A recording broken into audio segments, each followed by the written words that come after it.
কালো জাদুতে আক্রান্ত হয়ে মৃত্যুবরণ করেছে। এমন ঘটনা শুনেছিলেন কখনো? হয়তো শুনেছেন। হতে পারে তা কারো মুখে শোনা গল্প, নতুবা নানি দাদির সেই গল্পে, যে গল্প আমাদের গভীর ঘুমে আচ্ছন্ন করত। এমন এক সত্য ভয়ের ঘটনা আজ শোনাব আপনাদের, যেটিকে গল্প বলতে পারেন, তবে ঘুম আসার গল্প না। কারো জীবনের সত্য গল্প, কারো ঘুম নষ্ট হবার গল্প। শুরু থেকে বলতে গেলে ১৯ সালের শেষে, ঠিক ২০ সালের আগ দিয়ে একটা ঘটনার সূত্রপাত। ডিসেম্বরে হবে বোধহয়, হঠাৎ একটা অচেনা নম্বর থেকে কল এল। ট্রু কলারে দেখলাম নাম্বারটা মিয়ানমারে। কৌতূহলটা গাইগুই করে উঠল মনে। মিয়ানমারের নাম শুনলেই ২ বছর ধরে কেবল আইয়ুব হুজুরের নামটাই ভাসে মাথা। রিসিভ করতেই কানে বাজছে, রিয়াজ ভাই বলেছিলাম না, আবার দেখা হবে, আমি আসব জানুয়ারিতেই। ২ বছর ধরে যাকে মৃত ভেবে এসেছি, সেই মানুষটাই আজ জীবিত অবস্থায় ফোন করছে।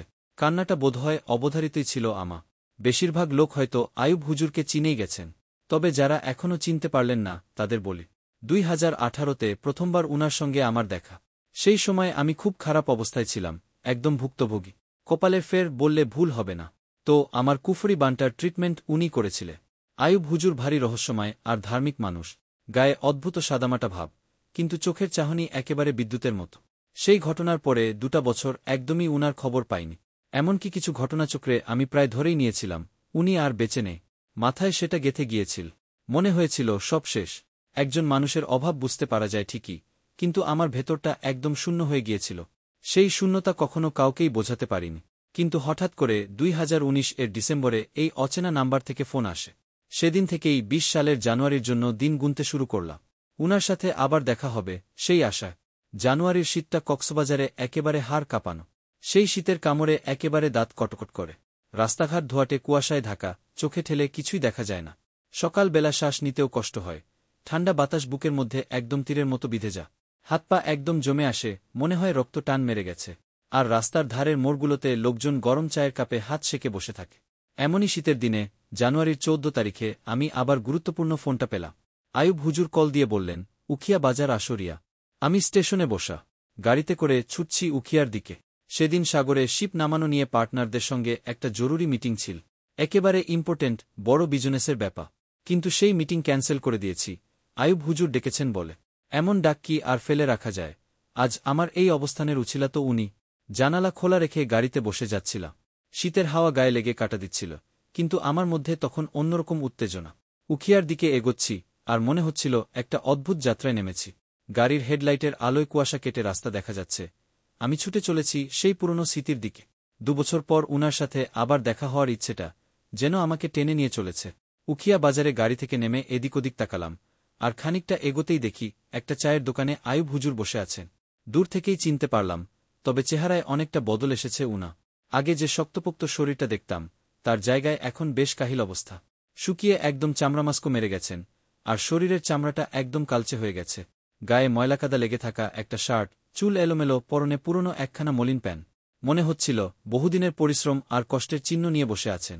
কিন্তু এক জিনিস দেখেই হালকা হেসে ফেললাম, উনার ডান হাতে ধরা ১ কাপ গরম চা, আর বাম হাতে সেই চিরপরিচিত আকিস বিড়ি। ধোয়া উঠছে কুণ্ডলি পাকিয়ে, ঠিক যেন শুদ্ধ বাংলায় মোকামের গল্প শুনতে বসেছে। আমি আর ধৈর্য রাখতে পারলাম না, ঝটপট এগিয়ে গিয়ে দাঁড়ালাম উনার সামনে। বললাম, আসসালামু আলাইকুম আইয়ুব হুজুর। আমার গলার আওয়াজ শুনে হুজুর আস্তে করে মুখ তুলে তাকিয়ে সালাম নিলে। প্রথমে যেন বুঝতেই পারছিলেন না আমি কে, তারপরেই সেই পুরনো চেনা হাসি। এক মুহূর্তে চোখের বিষাদ মুছে গেল। চায়ের কাপটা টেবিলে রেখে উঠে দাঁড়ালেন, আর আমি তখনই শক্ত করে জড়িয়ে ধরলাম উনাকে। এমন একটা মুহূর্ত, বুকের ভেতর জমে থাকা সব পাথর গলে গেল। এ অনুভূতি কি করে বলি, ভাষাতে এর ঠিক ব্যাখ্যা হয় না। যাকে ২ বছর ধরে মৃত ভেবে এসেছি, সেই মানুষটা এখন আমার সামনে দাঁড়িয়ে। কেউ দেখলে হয়তো বলত, ভূত দেখছি। কিন্তু আমি একদম খুশিতে আত্মহারা। গলা ছেড়ে বললাম, আরে হুজুর, কি দশা আপনা? কোথায় ছিলেন এতদিন? কেন একেবারে গায়েব হয়ে গেছিলে? হুজুর ধীর স্বরে বললেন, একটা অটো রিক্সা নিয়ে চলো বরবিল এলাকা। এখানে আমার জন্য নিরাপদ না। স্টেশন থেকে একটা অটো রিজার্ভ করে হুজুরকে নিয়ে পৌঁছে গেলাম বরবিল। মিয়ানমার বর্ডারের ঠিক ৩৪ কিলোমিটার আগে এটি। জায়গাটা বেশ গুমট আর নিঝুম, চারপাশে বড় বড় বিল। মাঝখান দিয়ে একটা সরু রাস্তা চলে গেছে, আর ২-৩ কিলোমিটার পরপর ছোট্ট ছোট্ট বাজার, মানে ৪-৫টে দোকান জুড়ে গড়ে উঠেছে এক একটা হাট। আমরা থামলাম বরবিল বাজারে। চায়ের দোকানে বসে আইয়ুব হুজুর আগের মতোই আড্ডা মারতে লাগলেন আমার সাথে। গল্পের ফাঁকে আমি জিজ্ঞেস করে বসলাম, হুজুর, এই ২ বছর কোথায় ছিলেন বলুন তো? আর আপনাকে দেখে মনে হচ্ছে অনেক কষ্টে ছিলে। শরীরের চামড়া কালচে হয়ে গেছে অনেক। একেবারে শুকিয়ে গেছেন যে। হুজুর কিছুক্ষণ চুপ মেরে থাকলেন।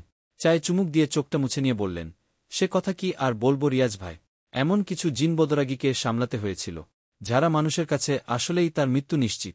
আমি থমকে গেলাম। হুজুর, আপনার ভাইকে যারা মেরেছিল সেই রোহিঙ্গা ক্যাম্পের সন্ত্রাসীদের ব্ল্যাক ম্যাজিক দিয়ে ঘায়েল করেছিলেন, এটা আমি জানি। এরপর কোথায় গেলেন?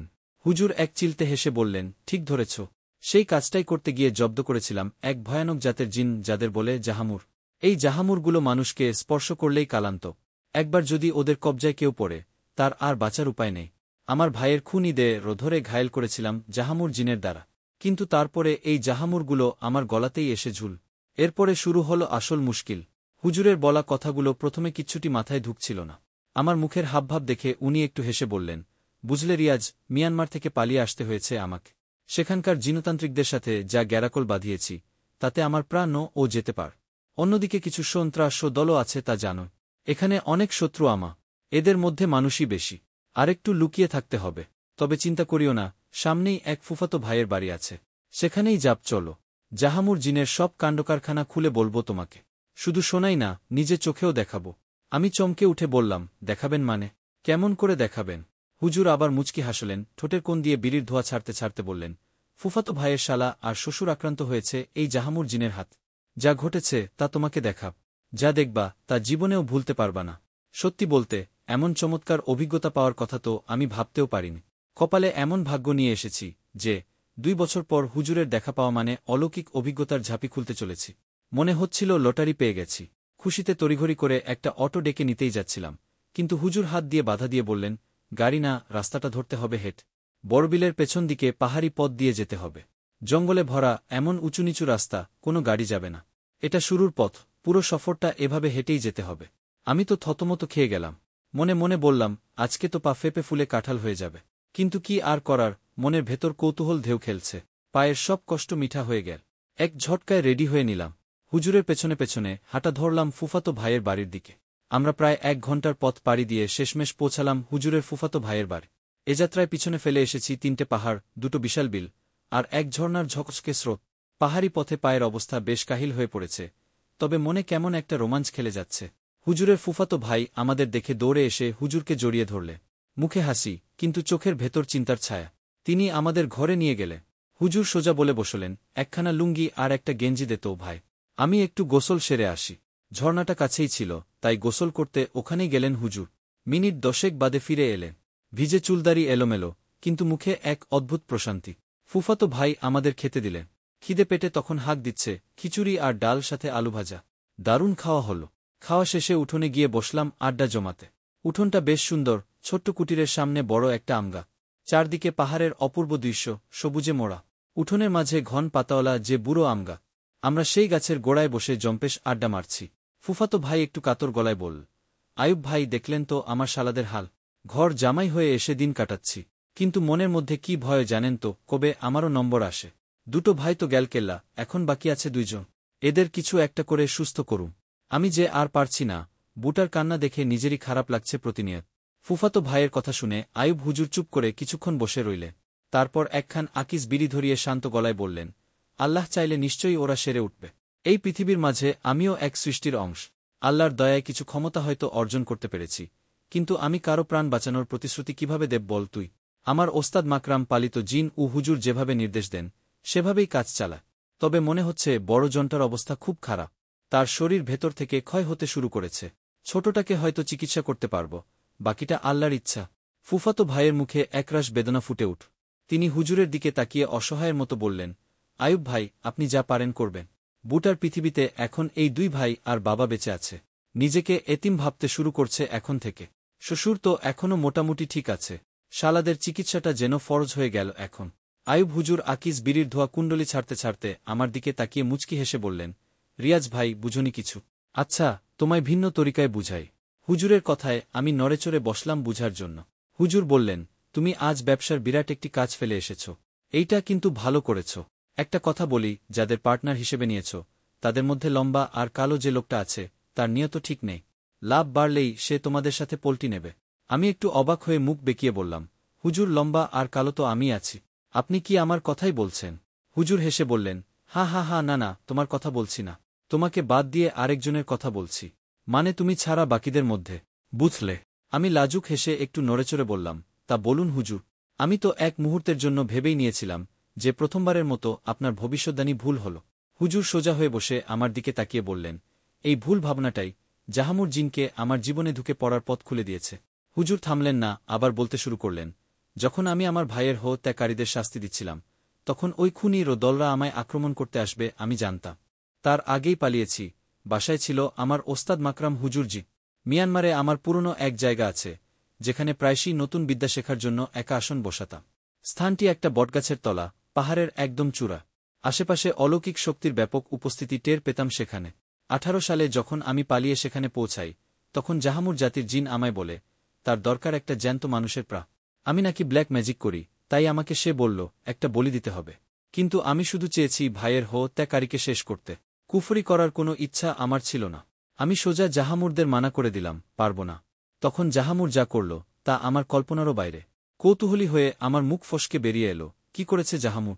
হুজুর আবার বললেন, কি হলো শুনো। জাহামুর হঠাৎ মিয়ানমারে পালিয়ে থাকা একটা পরিবারের পিছনে লেগে গেল। আর সে ঠিক করল ওই পরিবারের প্রাণ না নিয়ে আমার সামনে ফিরবে না। আমি তো মহা বিপদে পড়লাম বাবা। যদিও আমার সামনে ওদের দেখতে আমার বয়েই গেছে, কিন্তু ব্যাটা তখন আমার নামে প্রাণ নিতে চা। মানে জাহামুরের দ্বারা আক্রান্ত ব্যক্তির দায়ভার আমার কাঁধে আসবে, যেহেতু আমি তাদের নির্দেশক। তখন এখন আমার নির্দেশ ছাড়া যদি তারা মনগড়া নিয়ত এটে বসে, তবে কি তা মানা যা? তখনই সিদ্ধান্ত নিলাম, ওদের বন্দী নয়তো মুক্তি করতে হবে। আমি মনোযোগী দৃষ্টিতে ফের বললাম, করেছেন বন্দী? হুজুর মুখ কালো করে উত্তর দিল, সমস্যাটা হল, ওই পরিবারে একটা ছোট্ট বাচ্চা ছিল। 7 কি 8 মাসের হবে। ছোট বাচ্চা, তাই এমন জাহান্নামী শক্তির সামনে থাকতে পারেন। জাহামুর অনেক গরম জিন, প্রাপ্ত বয়স্ক মানুষকে একদিনে রোগী বানাতে সক্ষম। সেখানে এ তো ছোট্ট এক বাচ্চা। জাহামুর যাত্রার শুরুতেই বাচ্চাটার প্রাণ কেড়ে নিল। হুজুরের কথা শুনে আমার সারা শরীরে কাঁটা দিয়ে উঠ। আমার কৌতূহল আর ভয় মিলেমিশে একাকার হয়ে গেছে। চুপচাপ হুজুরের মুখের দিকে তাকিয়ে পরের কথাটা শোনার জন্য মুখিয়ে আছি, যেন একদম বাস্তব কোনো হরর সিনেমার মাঝখানে ঢুকে পড়েছি। এরপরের অংশ পরের ভিডিওতে দেখানো হবে ইনশাআল্লাহ।